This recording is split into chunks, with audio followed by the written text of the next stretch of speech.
Hey guys, welcome back to the channel Study Portal. Study Portal पर आप सभी लोग का एक बार फिर से स्वागत है। और EMRS का एग्जाम आपका 16 दिसंबर से स्टार्ट है। उसके लिए ही कुछ इंपॉर्टेंट टिप्स आप लोग के साथ में शेयर करने वाली हूं, जिन बातों का आपको ध्यान रखना चाहिए अगर आप EMRS एग्जाम में अपीयर होने वाले हैं। तो क्या डूज एंड डोंट्स हैं, क्या आपको करना चाहिए, क्या नहीं करना चाहिए, एग्जाम आप अच्छे से दे पाए, इसके लिए किन चीजों का ध्यान रखना चाहिए। छोटी छोटी बातें हैं लेकिन बहुत इंपॉर्टेंट बातें हैं जो अक्सर हम कई बार इग्नोर कर देते हैं। उन्हीं बातों के बारे में हम आज के इस वीडियो में डिस्कस करेंगे। तो इससे पहले अगर आप लोग इस चैनल पर नए हैं, चैनल को अभी तक सब्सक्राइब नहीं किया है तो चैनल को सब्सक्राइब कर लीजिए, साथ ही बेल आइकन को प्रेस कर लीजिए ताकि जैसे ही वीडियो अपलोड की जाती है उसकी नोटिफिकेशन आप सभी लोगों को मिल सके। आप सोशल मीडिया पर हमें फॉलो कर सकते हैं, इसका लिंक आपको नीचे डिस्क्रिप्शन बॉक्स में मिल जाएगा। और अगर आप चाहते हैं कि आपको आपके एग्जाम से रिलेवेंट अपडेट मिलती रहे तो आप अपना नाम, शहर का नाम और एग्जाम का नाम लिख के हमें शेयर कर सकते हैं हमारे हेल्पलाइन नंबर पर 8447410108 पर। स्टडी पोर्टल एक वन स्टॉप सॉल्यूशन है आपके सभी टीचिंग नीड्स का, चाहे live batches, recorded batches, test series, interview batches या फिर नोट्स आप ऑर्डर कर सकते हैं कोरियर के द्वारा। अगर आप हमारे बैच ज्वाइन करना चाहते हैं तो स्टडी पोर्टल एकेडमी आपको आप डाउनलोड कर सकते हैं। यहाँ पर आपको बैचेस भी आप ज्वाइन कर सकते हैं, live, recorded batch, test series या फिर इंटरव्यू बैचेस। नोट्स ऑर्डर करने के लिए भी आप हमारे हेल्पलाइन नंबर पर कॉल कर सकते हैं। तो चलिए ज्यादा टाइम ना वेस्ट करते हुए बढ़ते हैं कि एग्जाम देते समय आपको किन बातों का ध्यान रखना है।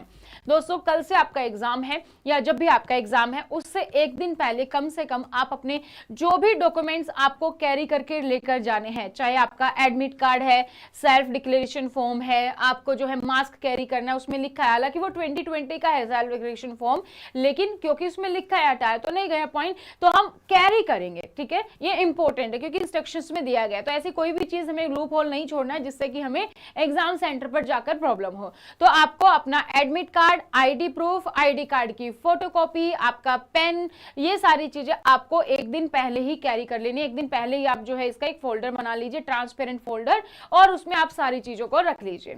ठीक है, किन किन चीजों को लेकर जाना है, किन किन चीजों को नहीं लेकर जाना है, हमने एक वीडियो अलग से भी बनाई है, आज की इस वीडियो में भी हम डिस्कस करेंगे ताकि आपको क्लैरिटी मिल जाएगी। तो एक फोल्डर आप अपना पहली रात को बना के रख लीजिए ताकि क्या होगा इससे कि आपको सुबह जो है बहुत लेट नहीं होगा। सुबह आप भागा दौड़ी नहीं मचाओगे कि कहां पे मेरा एडमिट कार्ड है, कहां पे क्या चीज है, ये रह गया, वो रह गया। आप पहले ही सब चीजों को प्रिपेयर करके रख लीजिए। इससे क्या होता है, टाइमली प्रिपरेशन हो जाती है और हमें भी एक माइंड में शांति रहती है, हाँ ये सारी चीज तो मेरी प्रिपेयर है। ठीक है, तो keep in mind what to carry, what not to carry. इस बात का ध्यान रखना है आपने कि क्या क्या चीजें आप एग्जामिनेशन सेंटर के अंदर लेकर जा सकते हो और क्या चीजें आप नहीं लेकर जा सकते हो, ताकि आप अननेसेसरी चीजें ना लेकर जाए। जैसे कि हम रिस्ट वॉच की आदत होती है, कई लोगों को घड़ी बांधते हैं, आप घड़ी नहीं लेकर जा सकते। वो जो है रिस्ट वॉच, सिंपल वॉच भी आप नहीं लेकर जा सकते। तो आपके लिए लिस्ट पर भी ध्यान देना जरूरी है कि क्या नहीं कैरी करना है। तो ऐसी अननेसेसरी चीजें आप कैरी मत कीजिए जो आपको एग्जामिनेशन सेंटर में अलाउड नहीं है। चाहे आपका मोबाइल फोन है, वो हालांकि इंपॉर्टेंट है, वहां पे जमा हो जाएगा। इसी तरीके से और जो चीजें, एक्स्ट्रा चीजें जहां पर बच सकते हैं जो आपके एग्जामिनेशन सेंटर में अलाउड नहीं है, उन चीजों को आप कैरी मत कीजिए।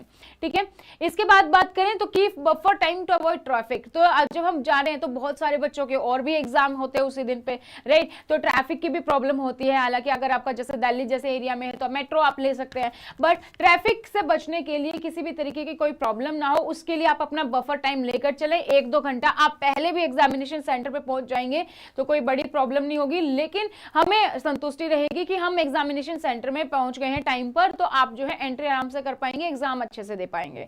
तो एग्जामिनेशन सेंटर पे कम से कम आधा घंटा पहले तो पहुंचना ही है, ये इंस्ट्रक्शन में मेंशन किया गया है। इससे पहले आप पहुंचने की कोशिश करें ताकि ट्रैफिक भी हो बीच में या कोई भी प्रॉब्लम हो, उस चीजों से आप बच सके।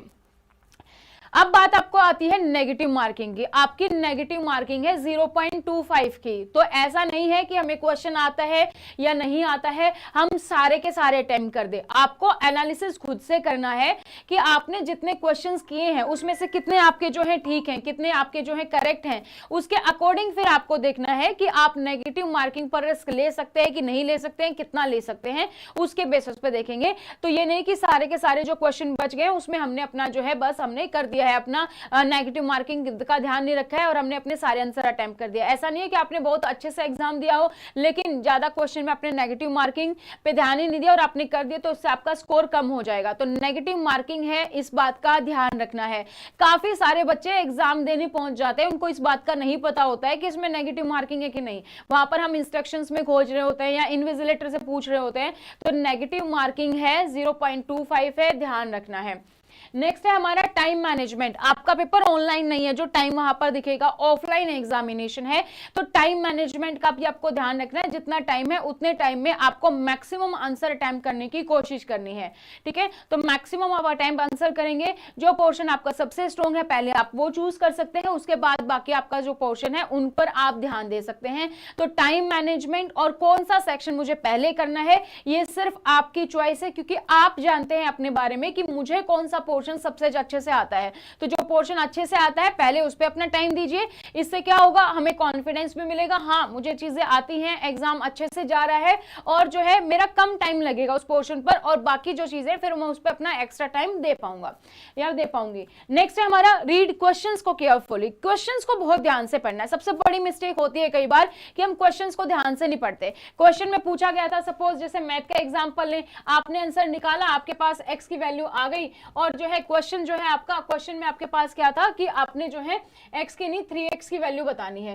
तो इस टाइप के क्वेश्चंस में हम जो है बहुत गलती करते हैं, राइट। तो इस बात का आपको ध्यान रखना है। या फिर क्वेश्चन में क्या पूछा गया, कई बार होता है आपसे पूछा जाता है इसमें से क्या नहीं है सही या इनमें से कौन सा गलत है।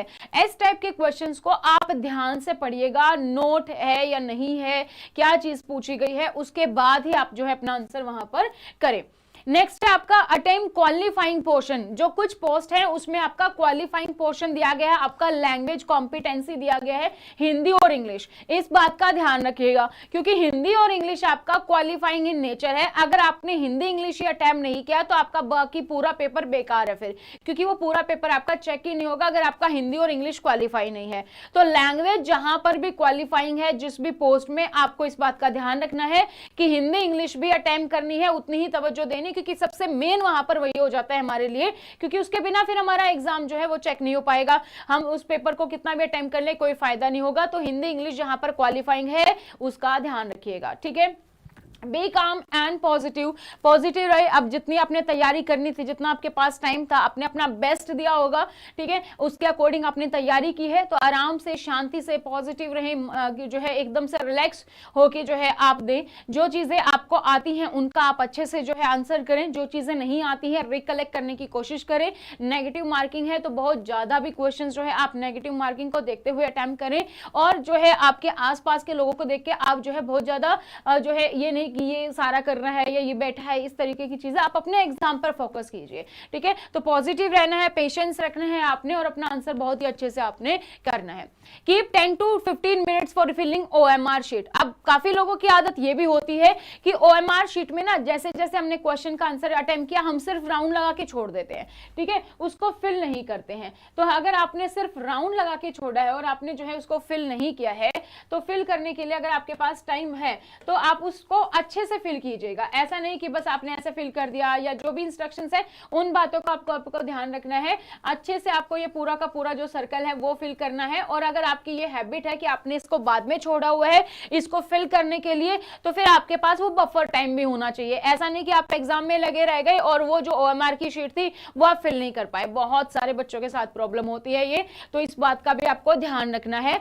अगर आपके पास टाइम है, आपने इस तरीके से आदत है आपकी सिर्फ ये करके छोड़ना, तो आप इसको अच्छे से फिल करेंगे बाद में, ठीक है, अच्छे से फिल करोगे तभी आपको उसके आंसर मिलेंगे। अब एक और हैबिट हो जाती है यहाँ पर, क्या होती है कि हम है ना ऑफलाइन पेपर है, हम सारे उसमें हम टिक कर लेते हैं अपने क्वेश्चन पेपर में ही। हम इवन इतना भी नहीं छोड़ते कि ठीक है 1 में हमने C पे मार्क कर दिया, सेकंड में हमने A पे कर दिया, थर्ड पे हमारा B पे है, हम इतना भी नहीं करते। हम क्या करते हैं, हम क्वेश्चन पेपर है उसी में हमने अटेम्प्ट किया और उसी में हम अटेम्प्ट करके जो है फिर बाद में लास्ट में OMR शीट में हम करेंगे। काफी बार हम जो है टेंशन के मारे कि अब हमारा एग्जाम का टाइमिंग खत्म होने वाला है, मुझे अब एग्जाम देना है, उस टाइम पर कई बार बहुत बार गलती होती है कि एक भी अगर सीरीज बिगड़ गई ना तो हम पूरा का पूरा गलत कर देते हैं। 10th में अगर ए था और गलती से वो 11th में लग गया तो वहां से फिर हमारी पूरी सीरीज ही गलत हो जाती है। तो इस बात का आपको ध्यान रखना है, जिसका जो आंसर है उसी में लगाना है, ओएमआर शीट का राउंड पूरा फिल करना है। ये कंप्लीटली आपकी चॉइस है, आप कैसे फिल करते हैं, एक क्वेश्चन करके उसका आंसर तभी के तभी फिल करते हैं, बाद में करते हैं, किस तरीके से करते हैं, that is your completely your choice. But ध्यान रखना है कि ध्यान से करना है। जो क्वेश्चन हम करना चाहते हैं, जिस क्वेश्चन का हम आंसर टिक करना चाहते हैं ओएमआर शीट में, वही फिल कर रहे हैं, वो भी हमें देखना है, क्वेश्चन नंबर आंसर नंबर हमारा मैच होना चाहिए। ठीक है, तो अगर आपकी हैबिट है दोबारा बाद में आपका ओएमआर शीट फिल करने की, तो भाई टाइम अपने पास अपना इसका बफर जरूर रखना। Fill the answer carefully according to question, ये अभी हमने डिस्कस कर लिया है। तो अभी 4 लोग के एडमिट कार्ड हैं, बाकी जब भी हो सकता है आप वीडियो देख रहे हो तब तक आ गए हो आपके एडमिट कार्ड। तो आपको एक तो एडमिट कार्ड लेकर जाना है, सेल्फ डिक्लेरेशन फॉर्म, हालांकि मैंने आपको बता दिया 2020 का कोविड के टाइम पर था, जब लास्ट ईयर एग्जाम होने वाला था, कैंसिल हो गया। बट क्योंकि अभी फर्स्ट इंस्ट्रक्शन दिया गया है तो हम कैरी जरूर करेंगे, क्योंकि सेल्फ डिक्लेरेशन है, कैरी जरूर करेंगे। प्रिंट आउट का खर्च लगेगा, लेकिन वहां जाके अगर प्रॉब्लम हुई तो फिर हमारा ही जो है नुकसान है। तो सेल्फ डिक्लेरेशन फॉर्म लेकर जाना है। आईडी प्रूफ जो है 5 चीजें दी गई हैं, PAN card, Aadhaar card, passport, driving licence, voter ID card, इन्हीं में से कोई एक लेकर जाना है। ओरिजिनल होना चाहिए और उसके साथ साथ आपको उसकी फोटोकॉपी भी लेकर जानी है। ब्लू और ब्लैक बॉल पॉइंट लेकर जा सकते हैं, नॉन मेटेलिक होना चाहिए, मेटल वाला पेन नहीं लेकर जाना है। मास्क लेकर जाना है आपको, और जो है वाटर बोतल आपकी ट्रांसपेरेंट होनी चाहिए 500 ml की, और 30 मिनट पहले आपको कम से कम पहुंचना है। इसके अलावा कुछ चीजें जो आपको कैरी नहीं करनी है, और यह है सेल्फ डिक्लेरेशन फॉर्म, इसका लिंक आपको नीचे डिस्क्रिप्शन बॉक्स में मिल जाएगा। तो अपना एग्जाम बहुत ही अच्छे से दीजिएगा। All the very best for your exam. Thank you so much, bye bye, take care.